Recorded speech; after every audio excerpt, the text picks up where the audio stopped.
Hello everyone, my self doctor Pulkit Sharma, currently intern doctor. तो पिछले कुछ दिनों में आपने कई सारे वर्ड सुने होंगे, जैसे centralise counselling, common counselling. Counselling आपकी पुराने तरीके से होगी, सेंट्रलाइज काउंसलिंग होगी, किस तरीके से काउंसलिंग हो सकती है। पर आपने कहीं भी ये नहीं देखा होगा कि इसमें आपका फ़ायदा क्या है, क्या नुकसान है। आज के इस वीडियो में मैं आपकी रैंक के हिसाब से आपको कितना फ़ायदा होगा, कितना नुकसान होगा, वो जानेंगे। आज के इस वीडियो में लॉजिकली एनालिसिस करेंगे, क्योंकि देखो हर रैंक पे इम्पैक्ट आपको अलग अलग देखने को मिलेगा। ठीक है, टॉप रैंक से तो अलग इंपैक्ट देखने को मिलेगा, बीच में रैंक है तो अलग इंपैक्ट देखने को मिलेगा, लास्ट में रैंक है तो आपको कॉमन काउंसलिंग और जो सेंट्रलाइज काउंसलिंग है उसका इंपैक्ट देखने को अलग मिलेगा। लॉजिकल एनालिसिस विद एग्जांपल मैं आपको बताऊंगा, वीडियो बस पूरी देखिएगा। ठीक है, इसमें ये बातें नहीं करेंगे कौन सी काउंसलिंग होगी कौन सी नहीं होगी। अपन ये बात करेंगे कि पुरानी काउंसलिंग और कॉमन काउंसलिंग में क्या डिफरेंस होगा, कट ऑफ पे आपको क्या इंपैक्ट देखने को मिल सकता है, आपके कॉलेज पे क्या इंपैक्ट हो सकता है। पिछले साल जिस रैंक पे जो कॉलेज मिला था, इस साल अगर सेंट्रलाइज काउंसलिंग होगी तो आपको उस रैंक पे वो कॉलेज मिलेगा या उससे बेटर कॉलेज मिलेगा, उससे कम अच्छा कॉलेज मिलेगा। सारी चीज़ों का लॉजिकल एनालिसिस होगा, एग्जाम्पल के साथ में पूरा एनालिसिस होगा। State quota, all India Kota को ध्यान में रखते हुए, आपकी रैंक को ध्यान में रखते हुए पूरा एनालिसिस होगा। ठीक है, हर किसी पे इम्पैक्ट अलग अलग पड़ने वाला है क्योंकि। ठीक है, तो सबसे पहले आपने देखा होगा ये नोटिस। ठीक है, कई जगह आपने सर्कुलेट होते हुए देखा होगा, ये एनएमसी ने लिखा था। एनएमसी के जो डायरेक्टर है उन्होंने ये नोटिस लिखा था स्टेट्स को, जिसमें कि आपको ये रूल्स बताए थे कि ये तरीके से अपन सेंट्रलाइज काउंसलिंग इस साल करा सकते हैं या नहीं करा सकते। ठीक है, जिसमें आपकी एक साइमल्टेनियस काउंसलिंग होगी, जिसमें कि all India Kota, state quota की काउंसलिंग साथ चलेगी। ठीक है, डायनेमिक काउंसलिंग होगी। ठीक है, आपकी डायनेमिक काउंसलिंग में स्टूडेंट को सेकेंड राउंड तक रिपोर्टिंग करने की ऑफलाइन ज़रूरत नहीं है, ऑनलाइन वो अपने डॉक्यूमेंट सबमिट कर सकता है। ठीक है, तो इससे कोई फ़ायदा ज़्यादा ऐसा देखने को नहीं मिलेगा, क्योंकि first round all India Kota का वैसे भी फ्री एग्जिट होता है। 70 to 75% सीटें आपकी पहले से ही लोग छोड़ते हुए आए। ठीक है, तो इस डायनेमिक काउंसलिंग में बस आपको ये है कि सेकेंड राउंड में भी आपको मौका मिलेगा ऑनलाइन रिपोर्टिंग का, बाकी फर्स्ट राउंड तो पहले से भी फ्री एग्जिट रहा है। ठीक है, common counselling for private colleges seat, इसकी बात नहीं करेंगे, गवर्नमेंट की अगर अपन बात कर रहे हैं अभी सिर्फ इस वीडियो में। ठीक है, single choice filling in at beginning है ना, इसमें आपको सिंगल चॉइस फिलिंग का मौका मिलेगा। ठीक है, all India Kota, state quota की काउंसलिंग एक साथ होगी। ठीक है, तो सॉफ्टवेयर अपने आप 85% स्टेट कोटा को कंसीडर करते हुए आपकी चॉइस फिलिंग के हिसाब से, all India Kota, state quota के हिसाब से जो चॉइस फिलिंग होगी उसके हिसाब से बेस्ट कॉलेज आपको दे देगा, है ना। पहले भी ये काउंसलिंग आपकी जेई मेंस और आईआईटी में काउंसलिंग होती है। ठीक है, जो दो एग्जाम होते हैं, जेई मेंस का, जेई एडवांस का अलग अलग होता है। जेई मेन से एनआईटी मिलती है, जेई एडवांस से आईआईटीज मिलती है, पर काउंसलिंग सिंपल एक जगह होती है ना, चॉइस फिलिंग भी एक जगह होती है, एनआईटीज आईआईटीज की। ठीक है, एनआईटीज में आपके 50% स्टेट कोटा होता है, आईआईटी में कोई स्टेट कोटा नहीं होता, फिर भी सॉफ्टवेयर सारी कैलकुलेशन करके आपको बेस्ट मेडिकल कॉलेज दे देता है। ठीक है, तो इसी तरीके से कुछ इसमें होगा। ठीक है, आपकी ये न्यू सीट है जो एमसीसी के पहले राउंड में जो ऐड हो जाएंगी उतनी सीटें रहेंगी, ये आपका प्रावधान है। ठीक है, अब अपन देखते हैं कि आपकी रैंक के हिसाब से इस पर क्या इंपैक्ट पड़ने वाला है। ठीक है, सेंट्रलाइज काउंसलिंग होगी तो रैंक के हिसाब से स्पेसिफिक इंपैक्ट क्या होगा, एग्जांपल के साथ जरिए मैं बताऊंगा आपको ना। इंपैक्ट ऑन टॉप रैंकर्स, अगर आपकी टॉप में रैंक है ना 1 से लेकर 2000 तक, तो आपके लिए सारे ऑप्शन खुले रहेंगे। पहले आपके पास ज़्यादा ऑप्शंस थे, एक तरीके से आप ज़्यादा तरीके से सीट ब्लॉक कर सकते थे। पहले आप ऑल इंडिया कोटा के राउंड 1 में भी सीट ले लेते थे, फिर उसके बाद में स्टेट के राउंड 1 में भी ले लेते थे, ऑल इंडिया कोटा के राउंड 1 में 2 में अपग्रेड करवा लेते थे, या फिर राउंड 1 में फ्री एग्जिट कर दी होती थी तो राउंड 2 में बेटर कॉलेज ले लेते थे। फिर कुछ बच्चे ऐसे होते थे कि ऑल इंडिया कोटा के राउंड 2 में भी कॉलेज लेने के बाद में, टॉप कॉलेज लेने के बाद में भी स्टेट का टॉप कॉलेज ले लेते थे सेकेंड राउंड में। तो बहुत सारे ऑप्शंस होते थे, अभी आपके पास ऑप्शंस कम हो जाएंगे। ठीक है, कैसे कम हो जाएंगे, अभी आपको एक ही तो कॉलेज मिलेगा, या तो आपको फर्स्ट काउंसलिंग में एक कॉलेज मिलेगा, सेकंड काउंसलिंग में एक कॉलेज मिलेगा। पहले आपको 4 कॉलेज मिलते थे, पहले ऑल इंडिया कोटा का फर्स्ट, स्टेट कोटा का फर्स्ट, ऑल इंडिया कोटा का सेकंड, स्टेट कोटा का सेकंड, 4 जगह ज़्यादातर बच्चे जो टॉपर्स होते थे वो कॉलेज अलॉट करा लेते थे। अब थोड़े से आपके ऑप्शंस कम होंगे। ठीक है, जिसकी वजह से थोड़ा सा पीछे रैंक वालों को फायदा होगा, कैसे होगा वो भी मैं आपको बताऊंगा। ठीक है, पर आपकी 2000 तक रैंक है तो आपको स्टेट में टॉप मेडिकल कॉलेज मिल जाएगा, ऑल इंडिया कोटा में भी आपको टॉप कॉलेजेस मिल रहे होंगे, एम्स वगैरह मिल रहे होंगे, दिल्ली के कॉलेज, बीएचयू, जिपमर वगैरह कॉलेज आपको मिल रहे होंगे। आपके ऑप्शन सारे ओपन है, आपको कोई ज़्यादा नुकसान नहीं है। बस जो लोग अपनी रैंक का ज़्यादा गलत फायदा उठाते थे उनके ऑप्शन थोड़े से बंद हो गए, बाकी आपको टॉप मेडिकल कॉलेज मिलने में कोई नुकसान नहीं है। अब मिड रैंकर्स की बात करते हैं। ठीक है, जो स्पेसिफिकली जिनको पहले भी कॉलेज मिल रहा था, अब भी कॉलेज मिल रहा था, पर उनका क्या कॉलेज पे क्या फ़र्क पड़ेगा, अच्छा कॉलेज मिलेगा, कम अच्छा कॉलेज मिलेगा, या फिर सेम तरीके का कॉलेज मिलेगा, वो बात कर लेते हैं। ठीक है, मिड रैंकर्स मतलब जिनका 2000 से लेके 20,000 तक रैंक है। ठीक है, अब मैं आपको एग्जाम्पल के जरिए बताता हूँ। ठीक है, मान लिया किसी स्टूडेंट की 1900 रैंक है, ठीक है, और उसको ऑल इंडिया कोटा के राउंड 2 में एम्स रायपुर मिल जाता है, ठीक है, पर वो एम्स रायपुर ज्वाइन नहीं करता और वो स्टेट कोटा के सेकेंड राउंड के थ्रू PMCH पटना ले लेता है, ठीक है। मान लो वो बिहार का बच्चा है ना, बिहार स्टेट का बच्चा है, तो वो ये वाली सीट अपनी छोड़ देता है सेकेंड राउंड में मिली हुई एम्स रायपुर की। अब ये सीट कहाँ पे जाएगी, ये ऑल इंडिया कोटा के मॉपअप राउंड में जाएगी, ठीक है। और मान लो कोई 2000 रैंक वाला बच्चा जो एम्स रायपुर लेना चाह रहा था उसको नहीं मिल पाया क्योंकि वो क्लोज हो गया 1900 के आसपास, और जो लास्ट के बच्चे जिन्होंने सीट ली थी वो रखी भी नहीं और स्टेट में वो मूव कर गए, ठीक है, और उसने ये सीट खराब कर दी। इसके लिए तो बहुत गलत हुआ 2000 रैंक वाले बच्चे के लिए, क्योंकि वो डिजर्व करता था ये।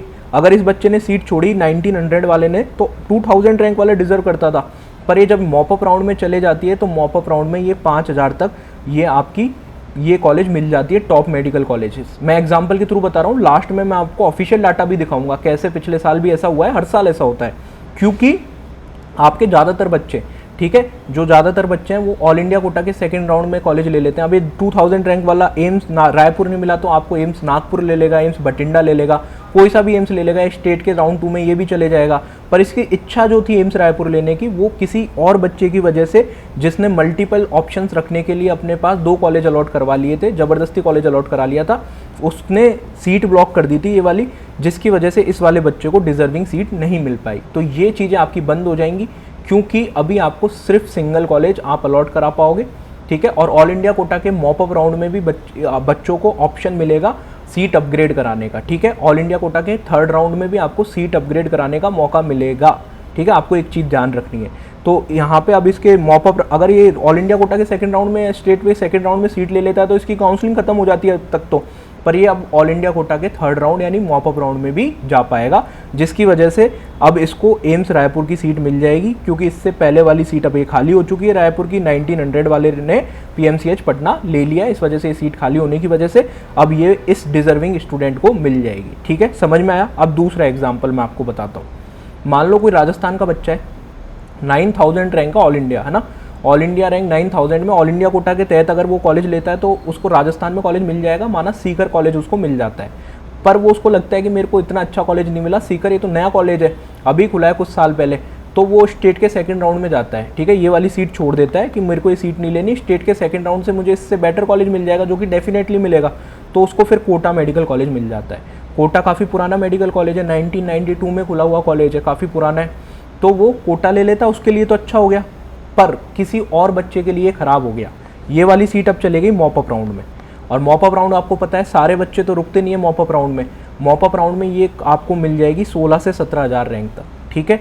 तो और स्टेट की काउंसलिंग तो खत्म हो जाती है 13,000 रैंक पे, 13,000 के आसपास राजस्थान में लास्ट कॉलेज मिलता है।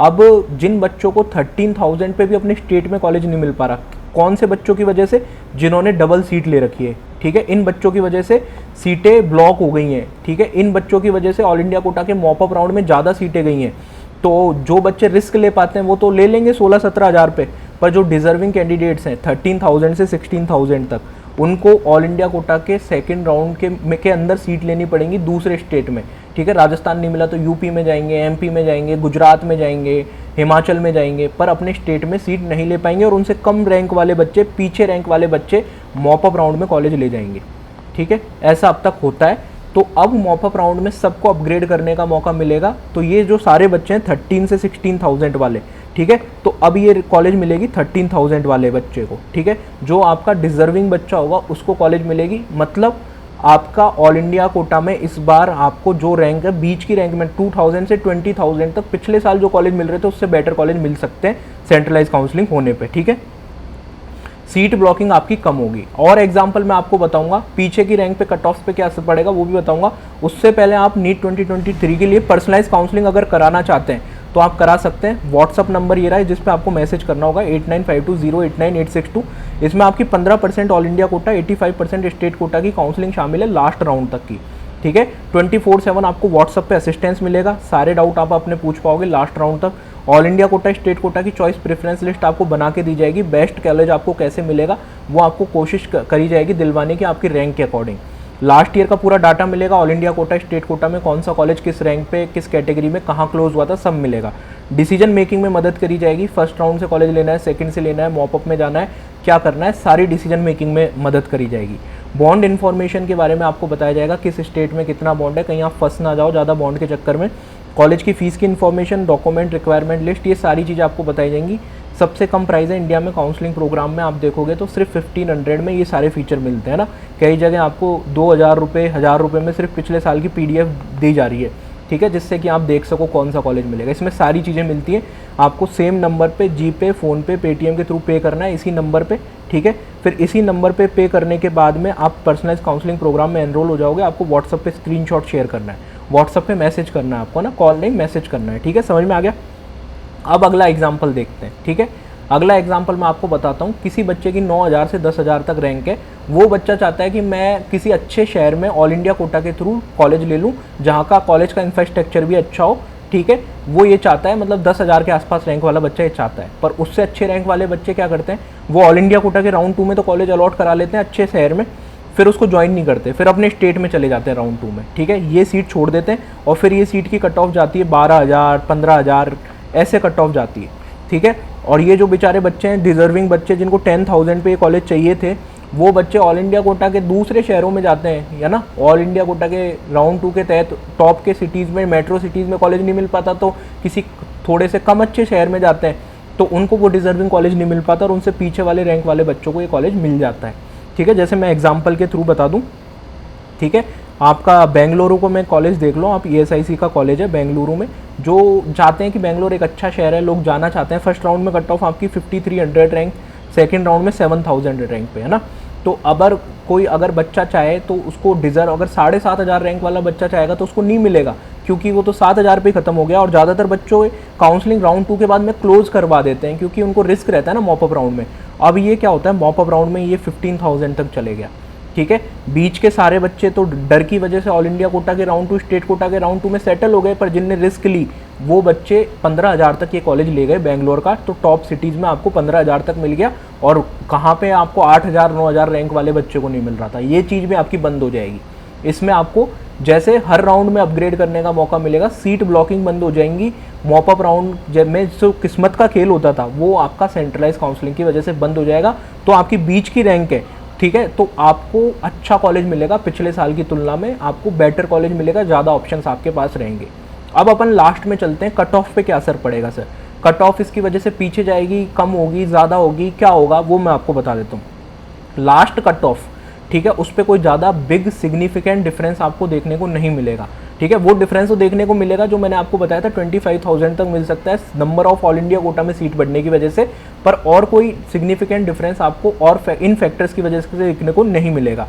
क्योंकि मैं आपको बता देता हूँ क्यों नहीं मिलेगा, क्योंकि ऑल इंडिया कोटा के राउंड 2 में जो सीटें रहती हैं, जो वैकेंट हो जाती हैं, वो ऑल इंडिया कोटा के मॉपअप राउंड में चले जाती हैं। वो भर्ती ऑल इंडिया कोटा की रैंकिंग के थ्रू ही भर्ती हैं, ऐसा नहीं है कि वो सीटें कहीं और चले जाती हैं ना। पहले ऐसा होता था, पहले क्या होता था, अगर ऑल इंडिया राउंड 2 के तहत अगर कोई सीट खाली रह गई राउंड 2 के बाद में, उसमें ज्वाइन नहीं करा, तो वो स्टेट की काउंसलिंग में चले जाती थी। कैसे होता था मैं बताता हूँ एग्जाम्पल, ठीक है।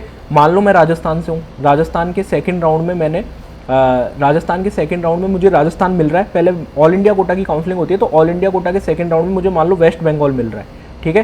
तो मैंने वेस्ट बंगाल ज्वाइन नहीं करा, मैंने वेस्ट बंगाल में सीट तो अलॉट करा ली पर ज्वाइन नहीं करा। मैंने सोचा कि मेरे तो स्टेट के राउंड 2 में कॉलेज ले लूँगा, और स्टेट में मेरे को कॉलेज मिल जाता है, मेरे लिए हो गया अच्छा।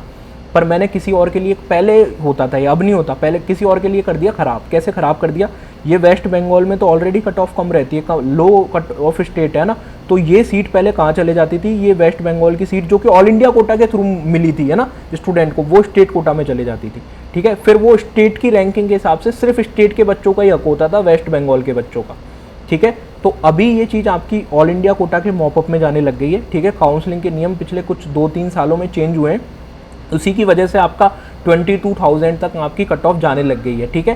पहले ये कट ऑफ आपकी 10,000 12,000 पे क्लोज हो जाती थी जब ऐसे रूल्स नहीं थे, है ना। तो अब ऑल इंडिया कोटा की सीटें सारी ऑल इंडिया कोटा से ही बढ़ती हैं, तो आपकी लास्ट कट ऑफ पे इसका कोई सिग्निफिकेंट डिफरेंस देखने को नहीं मिलेगा। तो अगर मैं मोटा मोटा आपको बताऊं ब्रीफ में, तो जो टॉपर्स हैं उन पे भी कोई ज़्यादा खास फर्क नहीं पड़ेगा। 2,000 तक जिनकी रैंक है और जिनकी 20,000 के पीछे रैंक है उन पे भी खास फर्क नहीं पड़ेगा, ठीक है। आपके जो बीच के बच्चे हैं जिन पे 2000 से लेके 20,000 तक रैंक के बच्चे हैं उनके पास ऑप्शन ज़्यादा होंगे सीट ब्लॉकिंग कम होने की वजह से, क्योंकि जो टॉप रैंक वाले बच्चे हैं वो ज़्यादा जगह सीट बुक कर लेते थे, स्टेट में भी कर ली, ऑल इंडिया कोटा में भी कर ली, राउंड 1 में भी कर ली, राउंड 2 में भी कर ली।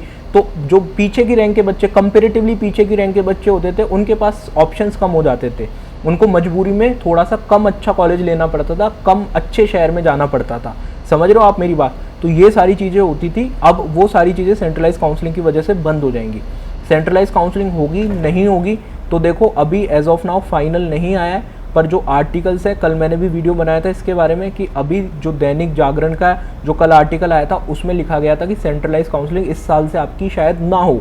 ठीक है, ऑफिशियली अभी एनएमसी जब आपका एमसीसी आपका वो करेगा, जो नोटिफिकेशन जारी करेगा, उसमें आपको पता लगेगा कि आपकी काउंसलिंग हो रही है, किस तरीके से हो रही है, तब अपने को पता लगेगा। एज ऑफ नाउ आपकी कोई ऑफिशियल अपडेट अभी नहीं है, जो भी आर्टिकल्स वगैरह हैं वहाँ से अपडेट्स आ रही हैं। ठीक है, आप ये पर्सनलाइज काउंसलिंग प्रोग्राम आप ज्वाइन कर सकते हो, कोई भी तरह की काउंसलिंग हो, सेंट्रलाइज हो चाहे पुरानी तरीके से काउंसलिंग हो, आपको हर तरीके से दोनों राउंड में, all India Kota, state quota की काउंसलिंग दोनों में, ठीक है, हर राउंड में ऑल इंडिया कोटा के, स्टेट कोटा में आपको मदद करी जाएगी इन सभी फीचर्स के साथ। ठीक है, आप इस व्हाट्सअप नंबर पे मैसेज कर सकते हो। वीडियो अच्छा लगा, इन्फॉर्मेटिव लगा, वीडियो को लाइक करके चैनल को सब्सक्राइब कर दीजिए, जिससे कि आपको और ऐसे इन्फॉर्मेटिव वीडियो मिलते रहें लास्ट राउंड तक, state quota, all India quota के।